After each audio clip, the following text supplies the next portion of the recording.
どうもじゃ、サバイバルおじさんじゃよ。今回はじゃな、ゾンビアリーナをやってみるぞよ。このゲームは、DOZ サバイバルと同じ会社が作っておる。まだ、リリースはされていないゲームなんじゃが、早期アクセスでプレイすることが可能じゃ。そんでもって、敵をどんどん倒してどこまでいけるのかって感じのゲームと言ったらいいじゃろうか。さて、敵はというと。あれ、これ DOZ の敵じゃないか。黒焦げ、タッカーではないか。DOZ のおなじみの敵が出てくるゲームとなっている。敵を倒したら、たまにドロップする武器などのアイテムを拾って進めていく。そして、上のゲージが溜まると、レベル2から3となっていく敵が強くなっていく感じ可能。操作はというと、移動は手動でできるものの攻撃はオートみたいじゃな。そして、このようにある条件に達するとスキルがチョイスできる。日本語表記ではないためよくわからんが、なんとなくわかりそう。属性スキルやスピード、ダメージ増加などのスキルがあるようじゃ。攻撃に関しては、武器の射程距離に入った敵にオートで撃ってくれる。まあ、DOZ 版アリーナモードと言っていいだろうか。進めていくとポイント的なものがもらえ、後々強化できることとなっておる。このダイヤみたいのがポイントだと思われる。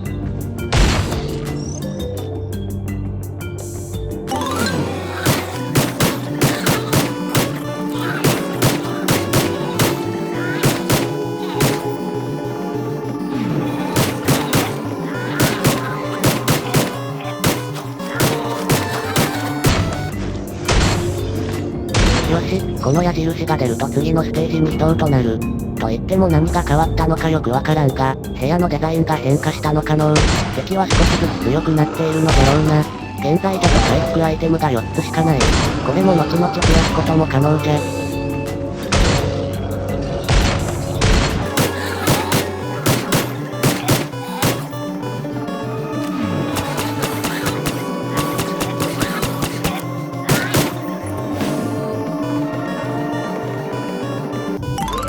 そんでもって現在レベル7まで来たのじゃが、回復アイテムがあと2個となっておる。スケンガーのような敵もいるのじゃ。というかスケンガーじゃろこれ。おう、クロスボウをゲットじゃ。次はドイツが来るのじゃ。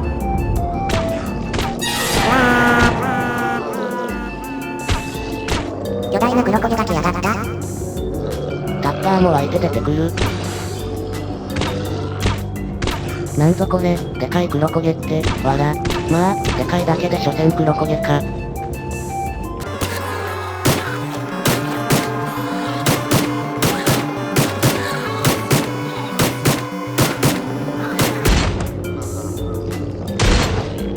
よし、倒したぞよ。次の部屋に移動みたいじゃのう。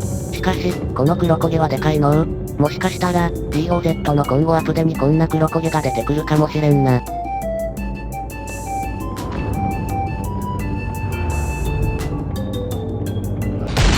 もう、回復アイテムがなくなった。ここまでか。やられると、一度だけ復活できるみたいじゃのう。ということで、ダメ元で復活。自分のキャラクター強化のためにも、ダイヤを少しでも多くゲットしたいところ。DOZ をプレイしている方なら、敵の攻撃が同じじゃからプレイしやすいのう。敵の範囲攻撃とかな。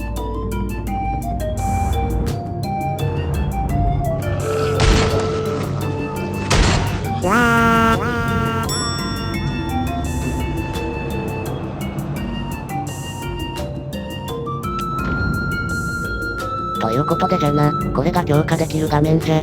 現在ゲットした強化ポイントはこれ。今、強化できる箇所は3つ。これが回復アイテムの数だと思われる。そして真ん中のが、体力なんじゃろうかのう。ドクロマークは、なんぞこれ。攻撃関係なのかこれ。ちょっとわからんのう。とりあえず回復アイテムの数を増やしておくか。もう1個ポチッとな。